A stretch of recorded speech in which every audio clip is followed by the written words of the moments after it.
So I had a shoot for a short film, but it ended up getting canceled because it's raining a lot out here in LA. So now I'm stuck with all of this lighting equipment in my apartment, and I figured since I have the gear here, I might as well put it to use. I made a video a while ago about how tungsten units are really good for low budget filmmaking, and funny enough, this was a low budget film, so I rented a bunch of tungsten units, and I figured now that I have all of these tungsten units in the apartment, I'll use them to do some of the lighting setups that I felt like were absent from that last video.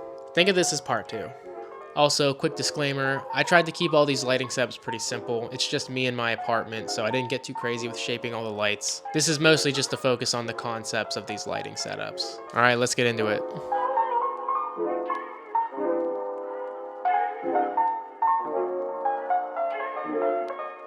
This was the go-to technique back when I was in college because we didn't have light mats and we didn't have menace arms. Soft top light is universal. It's the no-brainer when filming something like a dinner scene or an interview or really anything. And if you aren't keen with the top light, it's a really good way to establish ambience so that your other lights can play better. Now, on bigger sets, you would normally build a big softbox, rig lights overhead, shoot that down into the diffusion, and on low budget sets, maybe you drill a light mat into the ceiling, menace arm something, but what do you do when you truly have no money at all? That's where a little bit of duvetine and Alico come in. Duvetine is that black fabric material that's used on solids and flags, but if you don't have any of that, you can also use trash bags or plastic sheeting, which is what I'm using right now. You want to create some equal length cuts, tape those directly to the ceiling, and then you'll make a skirt to control the light with. Once that's done, you can take your Alico, shoot it up into the ceiling, shape it into your makeshift skirt, and then boom, you have some soft top light. The only real downsides to this is that a 750 watt Alico, by the time it hits the ceiling and comes back down, it's going to lose a lot of its punch. That, and with the way the skirt's designed, one of the sides has to be open for the light, which means you're going to have a lot of spill, like I do behind me right now. But ideally, that's where you would put your camera. If a 750 watt Alico isn't enough punch for you, luckily nowadays we have things like the spotlight mounts for the apertures and the nan lights, which essentially let you do the exact same thing, but you're going to get a much brighter source and increase that contrast.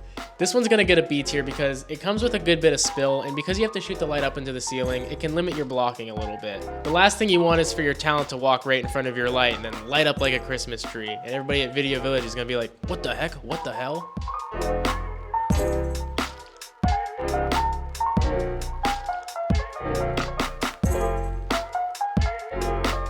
The cove technique is a technique that was mostly popularized by Roger Deakins. You can see it done in the behind the scenes pictures from a lot of his movies, Skyfall, Revolutionary Road, etc. There's also plenty of YouTubers who've talked about it as well.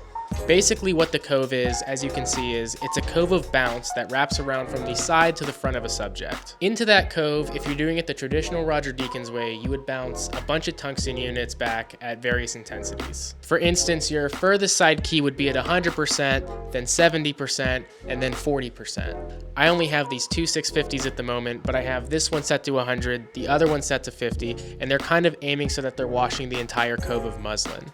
The idea behind the lighting setup is that it allows you to get a very gentle, naturalistic roll-off because the light literally wraps around your face while dimming, which just blends it perfectly in the shadow. It's also very useful because it produces such a large amount of soft light that you can often use this setup to light a wide shot and then move in for close-ups without having to really change anything. Now, one thing that I feel like I tend to see other YouTubers get wrong about this lighting setup is the angle of the light. A lot of the times they're set at either eye level or down low shooting into the bounce, which I am doing right now for a lack of space. But when you see Deakins doing it on his own sets, the lights are usually rigged up overhead shooting into the bounce. This allows the light to naturally fall downward as it would. For instance, the way this is set up, the light is just bouncing up and then into the ceiling, where if it was up there, it'd be coming down and into me.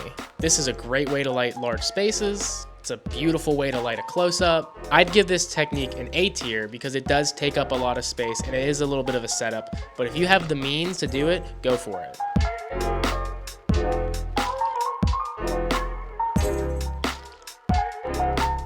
This one is so simple and you can do it with any unit. People always talk about how to achieve soft lighting, and we know that soft lighting is dependent on the size of the source to the size of the subject. This is why the sun is such a hard source. It might be this massive star, but it's so far away that it becomes this tiny dot in relation to us. The further away a source is, the smaller it becomes and the harder it becomes. This is why big budget films will put large units on cranes and fly them high up above the trees to achieve moonlight. And it's also why if the sun was directly next to you, you would be burnt to a crisp, but you'd be burnt by the most beautiful soft light ever. Now, with all that said, there's one thing that I don't usually hear people talk about when they talk about how to achieve soft light, and that is the travel. Think about the physics of light. When a light comes from a source, all of those rays are very tight together. As those rays travel, they bounce off objects, they travel through other ones, and they disperse. That dispersal of rays is what creates soft light. That is diffusion. The more travel that you give light, the more that those rays disperse and scatter, and the more natural it becomes. You would think that if you took a panel light and put it right next to someone's head that it would be good. After all, it's a soft light, it's a big panel light. Well, what if I told you that you could get a much nicer look out of that light if you introduced a few more points of travel? I've seen this technique done a lot by cinematographer Kenzan Takahashi in his quarantine content that he did during the COVID lockdowns. He creates a lot of really nice soft key lights by bouncing a light mat 4 off of a wall and then through a frame of diffusion. Think about it, you're shooting that light mat into the wall and creating a bigger soft source, and then you're diffusing that even further with a 4x4 frame of diffusion. The experienced ones here watching the video are going to realize that I'm just talking about a booklight or a double diffusion. Here's a BTS picture from the new Mr. and Mrs. Smith show where this exact technique is being used with a tungsten unit to motivate a push from a practical lamp.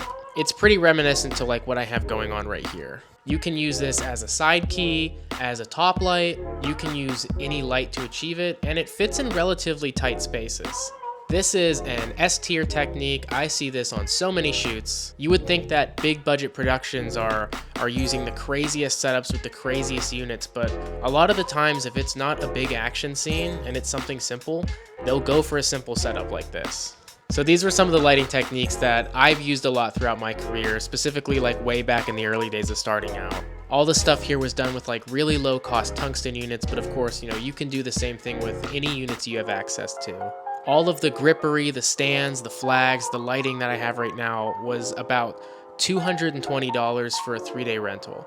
I wanted to give that context because when I say you can do these things on a low budget, that is the low budget that I'm talking about. And 3 days is more than enough to make a killer short film. Especially if your script is a contained story, there's no reason that any of this can't be achievable. Oh well, that's all I have for this. I hope somebody finds this useful. Bye.